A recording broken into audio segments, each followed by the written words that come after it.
Баршаларыңызға сәлем, сіздермен бірге мен Диана, менің арнама қош келдіңіздер. Менің арнама тіркеліп, лайк басып және де комментарий жазуды ұмытпаңыздар.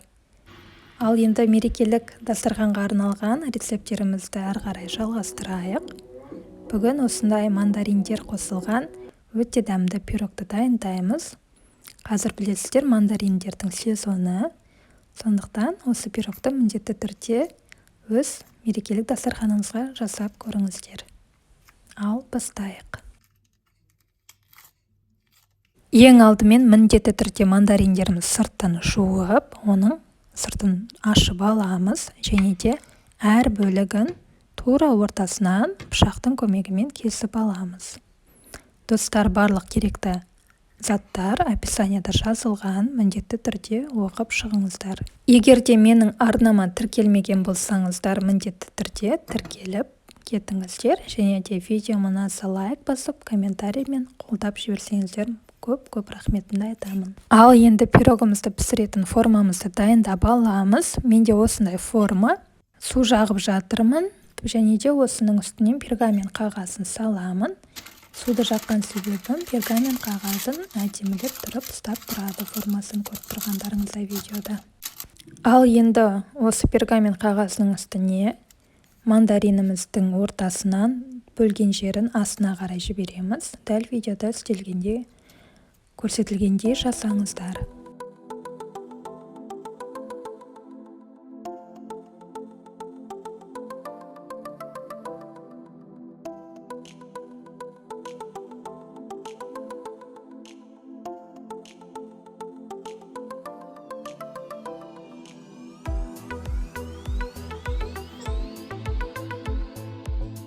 Ал енді пирогымыздың основасына кірісейік. Ол үшін барлық керекті заттар бөлме температурасында болғаны жөн. Ең алдымен жұмыртқамызды жарып алып, оған қантымызды салып, оны миксердің көмегімен араластырамыз. Сәл-сәл шым тұз салсаңыздар болады.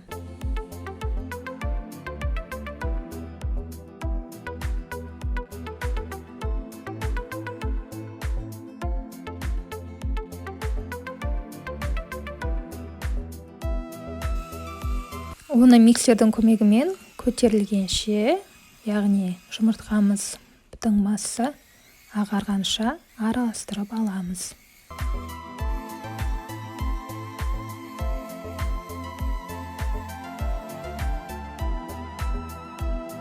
Және де осы массамыздың үстіне бөлме температурасындағы айранды қосамыз және де сәл ас қопсытқышпен ас содасын қосымыз.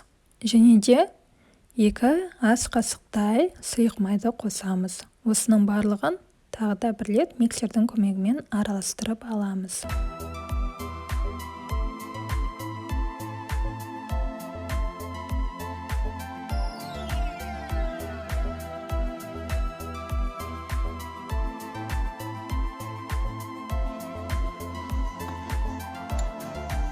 Және де осы пирогымыздың үстіне алдын ала електен өткізілген ұнымызды салып, оны миксердің емес, жай ғана венчиктің көмегімен араластырып аламыз.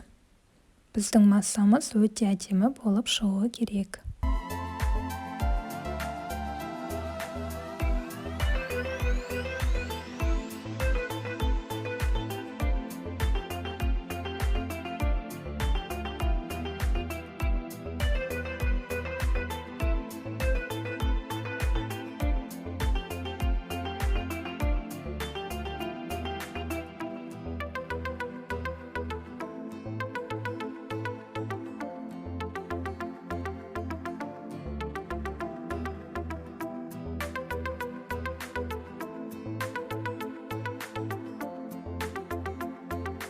Және де осы массамызды мандариндеріміздің үстінен әдемілеп тұрып құйып шығамыз.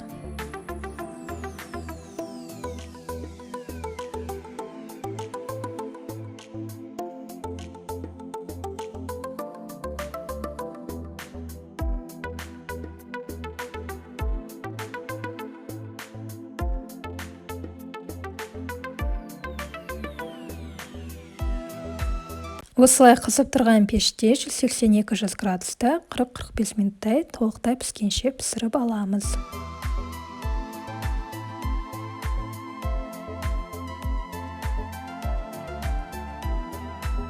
Міне біздің пирогымыз дайын болды. Дайын болғанын осы ағаштың көмегімен көрсеңіздер болады. Және де бұл пирогты бірден ыдыстан алып суытып алыңыздар, себебі асты буланып кетеді. Мен бұл жерде сәл кішкене көбірек ұстап қалдым. Енді оны осы пирогымыз суығаннан кейін осылай видеода көрсетілгендей аударып аламыз. Енді пергамент қағазын аламыз. Және де көріп тұрғандарыңызда өте әдемі болып шығады. Ешқандай әсемдеудің қажеті жоқ. Дастарханның сәнін келтіретін өте әдемі пирог болып шықты. Міндетті түрде жасап көріңіздер. Егер де менің видеоларым ұнаса, лайк және де комментарий жазуды ұмытпаңыздар. Және де сіздермен бірге болған мен Диана. Келесі видеоларда кездескенше. Ас болсын, келе жатқан жаңа жылдарыңыз құтты болсын.